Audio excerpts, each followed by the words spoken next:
bisa di-crop. Akan tinggal dipotong. Oke.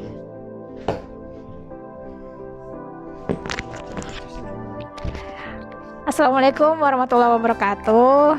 Assalamualaikum warahmatullahi wabarakatuh. Nah, udah lama banget nih nggak upload. Mumpung hari ini saya ada partner, salah satu rekan kerja saya yang merupakan seorang alumni STAN. Biar bisa ngasih kalian informasi yang bermanfaat, mending di konten kita kali ini kita ngobrol tentang STAN. Dulu namanya STAN, sekarang udah berubah jadi PKN STAN. Benar. Nah, langsung aja partner saya hari ini adalah, mungkin bisa perkenalan diri dulu, Dik Amin. Izin memperkenalkan diri teman-teman semua. Semoga kabarnya baik-baik saja. Nama saya Tirnaftir Aminuddin, panggilannya Amin. Dulu sempat ngampus dan belajar di Politeknik Keuangan Negara STAN. Masuknya itu tahun 2016, Mbak. Dan saya menempuh pendidikan diploma 3 ya, karena pas zaman saya itu nggak ada D4 langsung, walaupun adik kelas saya itu ada D4 langsung. Jadi D3 dan alhamdulillah udah lulus tahun 2019. Lulus kemudian sekarang ditempatkan di Badan Pengawasan Keuangan dan Pembangunan. Kayak gitu, Mbak, kurang lebih. Oh, menarik banget ya. Jadi masih hangat nih ya, baru lulus. Bener banget. Masih kerasa gitu menjadi mahasiswanya. Kalau boleh tahu, di sini tuh asli Jakarta atau mungkin kalian perantauan? Biasanya kan notabene itu anak STAN tuh anak-anak perjuangan dari berbagai daerah. Asalnya dong, asalnya. Kalau STAN itu kan memang kampus yang sangat unik ya, Mbak. Jadi kalau kita lihat dari beberapa kampus gede yang ada di Indonesia, salah satu kampus yang paling variatif mahasiswanya itu menurut saya STAN. Karena memang dari segi merekrut mahasiswanya dia memang udah tersebar gitu. Dan bahkan adik kelas saya itu ada kebijakan afirmasi. Jadi memang ada kuota khusus untuk teman-teman kita dari timur kayak gitu. Kalau saya sendiri sih nggak jauh-jauh, Mbak, sebenarnya dari Palembang, Sumatera Selatan, Wong Kita Galau. Tapi memang kalau dibilang variatif, sangat variatif sekali gitu. Dimana saya kan dari TK sampai SMA tuh di Palembang terus. Ya temunya orang-orang Palembang juga gitu. Jarang banget ketemu orang yang memiliki suku yang berbeda gitu. Tapi ketika saya di STAN, saya merasakan sebuah perbedaan yang indah gitu kan. Bagaimana tiap-tiap orang dengan suku yang berbeda itu bersatu padu gitu. Karena saya merasakan kebersamaan yang luar biasa sih di STAN itu, dibandingkan pengalaman akademis saya sebelumnya. Memang seru juga ya kalau kita tuh ngampus nggak cuman anak kota. Jadi dengan berbagai karakteristik dari daerah masing-masing, latar belakang. Jadi kita tuh tahu banget masing-masing budaya di Indonesia melalui pendidikan. Betul. Bukan sekedar akademis, tapi kita juga belajar kebersamaan dan culture. Mantap sekali. Ini sekali, Mbak Sud. Nah, saya mau nanya nih, Boleh. mungkin yang lain juga penasaran. Sebenarnya kan banyak nih, kalau kita habis SMA kan galau nih. Saya mau ngelanjutin kemana? Mau ke akademi atau universitas? Ya, Dan mempertimbangkan kondisi finansial orang tua ini kan juga harus. benar banget. Apalagi umur 17 tahun plus itu seharusnya secara pola pikir tuh udah mulai mantep gitu ya. Benar. Mendingan tuh cari yang beasiswa atau biaya yang agak mahal tapi yang penting gengsi. Kan kita lihat tuh kampus pun tuh ada variasi harganya, ada harga dan rupa. Benar banget. Terus kenapa sih kamu milih STAN? Kan kalau di Palembang sendiri tuh ada Universitas Sriwijaya. Kemudian di Jakarta pun tuh sebenarnya ada pilihan UI. Kemudian ada Politeknik juga yang lain. Nah, terus yang saya dengar juga tuh STAN itu tuh nggak gampang. Nah, apakah kamu pilih STAN ini karena image-nya yang bagus?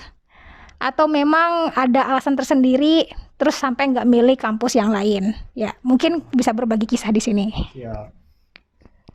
Oke, Mbak.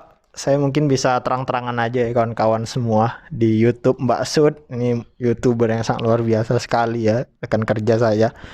Dia berbicara tentang kampus dan masa depan. Kalau saya flashback sedikit pas saya SMA, sebenarnya saya gak ada cita-cita yang muluk-muluk gitu Mbak. Dan artian saya nggak mengimpikan suatu hal yang besar banget gitu kan. Tapi saya punya pandangan hidup yang menurut saya yakini.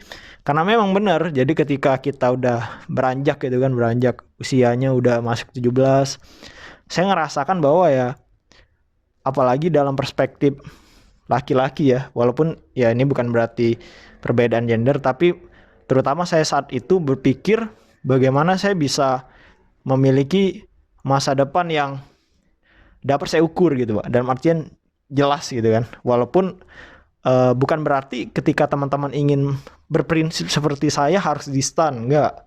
Banyak sekali kampus mungkin dengan metode yang berbeda. Kalau misalkan di stan gratis misal, bisa jadi teman-teman bisa di kampus gede dan banyak sekali beasiswa saya rasa ya. Kayak kampus-kampus gede di kota manapun biasanya ada yayasan-yayasan yang memberikan beasiswa ataupun lembaga pemerintahan yang memberikan beasiswa kepada mahasiswanya. Ya gitu. Nah, kalau dibilang stan ini, kalau saya pribadi sih jujur, for real kalau boleh jujur, kakak saya stan 2 orang, dan memang saya melihat secara nyata gitu kan bahwa ada perbedaan gitu di antara mereka dan teman-temannya gitu. Ketika kakak saya masih, waktu itu kakak saya D1 kan, kuliahnya cuma setahun langsung kerja. Saya ngerasain wah enak banget gitu kan. Teman-teman yang masih kuliah capek-capek gitu kan. Kerja sebenarnya capek juga sih. Cuman dia udah bisa dalam tanda kutip lebih mandiri gitu daripada teman-teman seusianya. Dan itu juga sangat berpengaruh pada kepribadian yang lebih dewasa segala macam. Karena dia udah berpikir ketika seorang itu bekerja gitu kan. Menurut saya ada sedikit perbedaan yang kita alami ya Mbak ya. Pas kuliah dan bekerja. Walaupun teman-teman banyak yang pas kuliah udah bekerja kayaknya udah banyak ya sebenarnya bekerja sampingan misal kayak gitu. Jadi yang pertama saya menjadi tolak ukur adalah kakak saya sendiri gitu kan. Saya ngelihat wah ada kelebihan-kelebihan di sini gitu kan. Jadi saya langsung aja tancap gas karena jujur saya pengen kuliah tuh orientasi saya adalah bagaimana saya bisa dapat segera bekerja. Dapat segera bekerja. Jadi jujur aja saya waktu itu nggak ikut Mbak SNM dan SBM tuh saya nggak ikut. Tapi saya waktu itu diterima di program PMDK. PMDK tuh kayak SNM undangan ke politeknik tertentu. Nah jadi saya waktu itu nggak tes, saya mulai masuk di politeknik negeri tertentu yang ada di Sumatera Selatan. Mungkin teman-teman tahu yang anak Palembang ya. Kenapa saya milih politeknik? Karena saya memang jujur pengen cepat selesai. Dan saya ilmu terapan di Indonesia tuh dapat serapan pekerjaannya tinggi ya dibandingkan sarjana menurut saya. Jadi dapat bisa lekas bekerja kayak gitu. Dan memang target saya waktu itu stan memang. Jadi saya nggak ada mikirin kampus lain. Saya pengen di stan. Nah ternyata kawan-kawan gitu kan, saya mendapatkan banyak sekali sesuatu yang sebelumnya tidak saya harapkan dalam artian. Tapi ini hal positif ya. Jadi saya nggak ngebayangin dapat ini, ternyata dapat gitu. Jadi memang kampus itu sebuah media kita belajar, berkembang dan mengabdi. Jadi kalau misalkan di kampus itu, ternyata saya berada di kampus di Pulau Jawa ya, yang memang udah sangat terkenal lah bagaimana pendidikan di Pulau Jawa itu, bagaimana kampus-kampusnya sangat ternama dari ujung barat Pulau Jawa itu sendiri sampai ujung timur. Semuanya ada kampus gede gitu kan. Yang kalau di ranking universitas tinggi-tinggi ya Mbak ya. Ada banyak sekali kampus-kampus ternama yang ada di Pulau Jawa itu. Dan saya merasakan gitu kan ketika bersaing dengan teman-teman yang lebih variatif gitu kan. Ada teman-teman yang juara 1 UN se-Jawa Tengah, segala macam. Itu saya bersaing gitu. Saya banyak belajar dari mereka gitu kan. Jadi saya lebih merasa berkembang gitu. Sangat signifikan dibandingkan saya waktu itu di kampus di SMA. Memang jauh ya kehidupan kampus dan SMA, tapi saya rasa kalau saya nggak berada di lingkungan yang seberagam ini, sekompetitif di stan, menurut saya nggak bisa meraih apa yang saya bisa lakukan sekarang gitu. Kayak gitu. Dan itu sangat memberi arti banyak ya dalam pengabdian dan pengembangan diri kita. Terlepas dari insentif yang pertama tadi yang udah saya jelasin. Ya alhamdulillah sekarang yang kata Mbak tadi susah kuliah di STAN memang ya, kalau penerimaan itu waktu itu tahun saya itu 100 ribuan, yang di 111 ribu apa 100 berapa ya, adik kelas saya lebih banyak lagi itu yang diterima, angkatan saya itu 4.000 ya, 4.000 intinya kayak gitu sih, nggak nyampe 5% ya kayak gitu, kurang dari itu. Cuman kuliahnya juga saya udah beberapa kali udah kayak bukan biasa sih, DO teman saya hilang dari kampus gitu, dalam artian terpaksa pulang bawa koper, itu udah menjadi hal yang biasa. Bahkan saya pernah jadi ketua kelas Mbak, semester 3 itu teman saya ada yang DO gitu, 3 orang ya. Ya harapan saya dia mendapatkan ganti yang lebih baik. Dan memang alhamdulillah ya sekarang di usia saya yang belum nyampe 22 tahun, alhamdulillah udah bisa kerja sekarang bareng Mbak Sud, BPKP. Menurut saya itu sebuah hal yang sangat saya syukuri gitu, dan lumayan terbayar gitu perjuangan selama di STAN. Terima kasih banget nih Dik Amin atas penjelasannya yang luar biasa. Tadi itu udah lengkap banget ceritanya. Panjang Mbak. Saking semangatnya ini tuh tadi tuh benar-benar full information banget. Nah, jadi kalau saya bisa garis bawahi, mohon maaf nih kalau udah salah. Ternyata itu memang alasan dari memilih STAN ini selain karena dari kakak-kakak yang sebelumnya, memang ada kelebihan dari STAN yang dilihat dari kakak-kakak sebelumnya. Kelebihan pertama itu adalah selain memang nama baik kampusnya, yang kedua adalah mudahnya mencari pekerjaan. Iya. Mungkin kalau anak-anak sarjana harus nge-apply ke A, ke B, ke C ya. Kalian udah pada tahu kan? Nah, kalau kelebihan di STAN ini insya Allah Kita langsung Mbak dipaksa kerja. itu langsung lulus, langsung masuk kerja. Jadi mungkin nggak perlu bikin CV dan segala macamnya. Memang kalau untuk kuliah di STAN ini perjuangannya cukup berat. Karena yang namanya beasiswa ya, beasiswa itu pasti ada tekanan karena untuk mempertanggungjawabkan apa yang telah diberikan. Betul banget. Kalau kita bayar sendiri mungkin kita ngerasa gampang lah, ada orang tua ya. Ini karena beasiswa mempertanggungjawabkan IP-nya, maka memang anak-anak STAN itu sangat berkompetisi di dalam kelasnya. Jadi gratis ya biayanya ya, alhamdulillah. Biaya kuliahnya enggak ada. Memang agak sulit sih, dari tadi 10.000 peserta ya ceritanya, terus jadi 4.000, 100. jadi 100, Dari 100.000. dari 100.000 jadi 4.000, itu dekat berapa banyak ya? Nah, mungkin yang lain adik-adik semuanya mungkin pengen juga kali ya masuk STAN.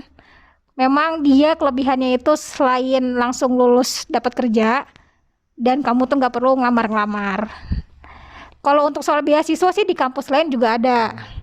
Cuman enaknya masuk STAN ini kamu nggak perlu apply lagi beasiswa. Kalau pengalaman teman-teman saya sebelumnya di kampus negeri itu, mereka harus mantengin namanya itu mading dulu zamannya. Namanya majalah dinding. Mungkin mantauin websitenya mungkin ya. Iya, kalau sekarang mantauin websitenya. Ya, terima kasih sekali nih Dik Amin yang udah mau berbagi banyak hal ke kita. Ternyata ada banyak hal yang bisa ditempa dari sebuah kampus. Bukan sekedar akademisinya, tapi kita belajar jadi lebih mature. Benar, Mbak. Benar. Karena ada pembentukan kepribadian dari tekanan yang ada di kampus. Karena berlian itu dilahirkan dari tekanan. Oke. Mungkin ada sepatah dua patah kata lagi dari Dik Amin yang mau diberikan ke adik-adik sekalian, mungkin bisa terinspirasi nih dari Dik Amin. Saya waktu itu pernah ikut Mbak kepanitiaan itu kan. Nah di situ saya salah satu pimpinan kepanitiaan saya ya, abang-abang itu, saya dapat sebuah quotes yang saya ingat banget gitu. Simple sih gitu kan. Mengabdi sepenuh hati atau tidak sama sekali. Jadi ketika kita udah memilih sebuah jalan yang harus kita tempuh, maka kita bertanggung jawab untuk menjalaninya dengan totalitas dan semangat perjuangan gitu. Kayak gitu Mbak. Jadi itu menjadi semangat lah gitu. Ketika teman-teman sudah memilih jalan teman-teman dimanapun itu, dan teman-teman yakin atas itu, maka jalanilah, dan insya Allah teman-teman bakal mendapatkan hasil yang terbaik. Saya kayak gitu Mbak. Kalau quotes yang bagusnya lagi tuh mungkin kayak manjada wajada. Kamu akan menuai apa yang kamu kerjakan. Dimana beasiswa itu nggak lahir dengan sendirinya, pasti ada kriteria-kriterianya. Jadi kalau mau mencapai sesuatu yang besar, kamu perlu usaha yang maksimal. Oke, demikian dari saya, Sukmutia, dan rekan saya, Amin. Untuk sesi selanjutnya nanti kita akan posting lagi hal-hal menarik lainnya. Wassalamualaikum warahmatullahi wabarakatuh.